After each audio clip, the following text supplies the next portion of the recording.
మందిరములోనికి రారండి అని ఒక వచనంగా పాడతాను. మందిరములోనికి రారండి, వందనీయుడేసుని చేరండి. మందిరములోనికి రారండి, వందనీయుడేసుని చేరండి. కలకలు ఉన్నా కలవరమైన తొలగిపోవును, ఆలయాన చేరిన తొలగిపోవును, ఆలయాన చేరిన కలుగు సుఖములు ఆ ప్రభుని చేరిన. మందిరములోనికి రారండి, వందనీయుడేసుని చేరండి. దేవానికి స్తోత్రాలు.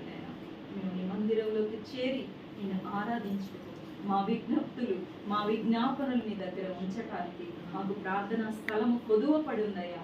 ఆ కొదువని తీర్చి ఈ కుటుంబాన్ని నిండుగా బ్లెస్ చేసి మా అందరినీ దీవించి హృదయం ఏదైతే విప్పి ఓపెన్ గా మాట్లాడిందో యేసు నామములో నెగిటివ్ థాట్స్ ని రిలీజ్ చేసే అపవాది క్రియలను యేసు నామములో మీరు బంధించండి, లయపరచండి. యేసు నామములో మీరు బంధించండి.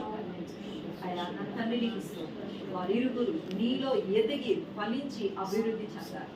అయ్యా నీకు వందనాలు. తాను కోరికను మేము అయ్యా మీరు అంటున్నారుగా కీర్తన 20వ కీర్తన, నీ కోరిక నీ ఆలోచన యావత్తుని నేను ఎరిగిన వాడిని, నీ కోరిక సిద్ధింప చేస్తానన్నాడు. అయ్యా మీరు ఏదైనా కార్యం చేశారంటే అర్థం ఉంటది, కార్యం చెయ్యలేదంటే కూడా అర్థం ఉంటుంది. కాబట్టి దాన్ని అన్ని ఎరిగిన దేవుడి తండ్రి అయ్యా స్వాతి ఎటువంటి పరిస్థితుల నుంచి దాటిందో అవన్నీ నేను అవన్నీ దాటినే పరిస్థితుల్లో నుంచి నన్ను ధైర్యపరిచిన దేవుడు. ఈ బిడ్డలను కూడా మీరు ధైర్యపరచండి, సహాయం చేయండి. అయ్యా ఒకటి వారు గుర్తు పెట్టుకోనుండదు అయ్యా, నాకంటే దేనిని ఎక్కువగా ప్రేమించకూడదన్న ఒక ఆజ్ఞ కూడా గుర్తు పెట్టుకోవడానికి సహాయం చేయండి. అయ్యా నా తండ్రి నాయన మేము మాకంటే అయ్యా మీకంటే మా కుటుంబాలను ఎక్కువ ప్రేమించకూడదు, మిమ్మల్నే ముందు ప్రేమించాలి, మీకే ముందు అయ్యా మీ చేతిలోనే మా కుటుంబాలు ఉంచాలి, మీ చిత్తానికే అప్పగించాలి. అలాగే మరి జ్యోతి కొరకు మీరు ఎంతగానో ఎదురు చూస్తున్నారు అయ్యా. ఆ బిడ్డ కూడా ఎంతో ఆశ ఉంది, కానీ తండ్రి అక్కడ పోరాడుతుంది కానీ జయించలేకపోతుంది అయ్యా.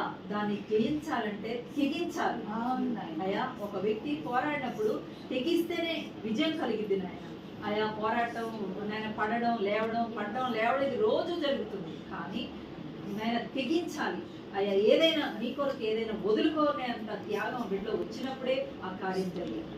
తండ్రి అయా స్వాతిని ధైర్యపరచండి అయా. స్వాతి కోరుకున్న ఆశ నీకు తెలుసు, మరి నాకు బయలుపరిచిన విషయాలు ఉన్నాయి, దాన్ని నువ్వు చేసే కార్యాలు అయా. మరి స్వాతిని ప్రభు ఈ కుటుంబంలోనికి ఆమెకి దేవుని చిత్తమని ఎలాగైతే గ్రహించిందో ఒక క్రీస్తు ప్రేమ పూర్తిగా తెలియబెట్టి ఈ కుటుంబంలోకి తీసుకొని ఒక ఆత్మీయురాలుగా ఆ బిడ్డను మార్చాలి అనే థాట్ తోనే ఆ బిడ్డని మరి ప్రభా ఇంట్లోనికి రావడానికి నా వంతు ప్రయత్నం నేను అదే చేశాననేది నేను నమ్ముచున్నాను దేవా. అయ్యా తండ్రి నీకు స్తోత్రాలు చెల్లిస్తున్నాం, వందనాలు. మరి కోటేశ్వరముని మాతో నిలబెట్టినందుకు వందనాలు. అలాగే నాయన సాత్వికను మాతో కలిపినందుకు మీకు వందనాలు, స్తోత్రాలు. అయ్యా మంజు అయ్యా మాతో ఉన్నందుకు వందనాలు. అలాగే తండ్రి అలాగే సంజయ్ కూడా మాతో ఉండాలి ప్రభా.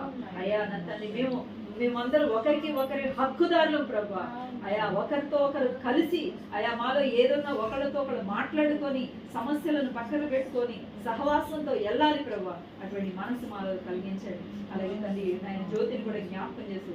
జ్యోతి నాయన ఆ బిడ్డ నిన్ను పట్టుకొని అయ్యా నీ కొరకు నేను ఏదైనా విడిచిపెడతా ప్రభు అని అయ్యా నీలో ఒక అడుగు ముందుకు అయ్యా ఈ సహవాస ప్రార్థనలో బిడ్డ బలపడాలి అయ్యా, ఖచ్చితంగా శక్తి పొందుకోవాలి. తండ్రి నీ వందనాలు. వారి ఇంట్లో జరిగినప్పుడే బలపడిద్ది అనుకున్నాను ప్రభు.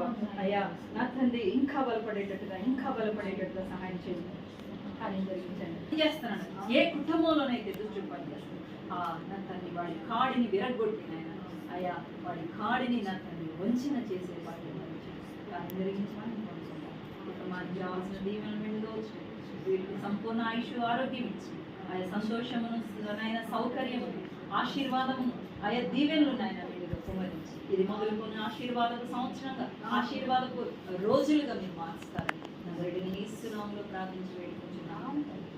ఆమేన్. ఆమేన్. ఈశ్వర ప్రవేశ నామానికి సంపూర్ణ విజయం కలుగునుగాక. ఆమేన్.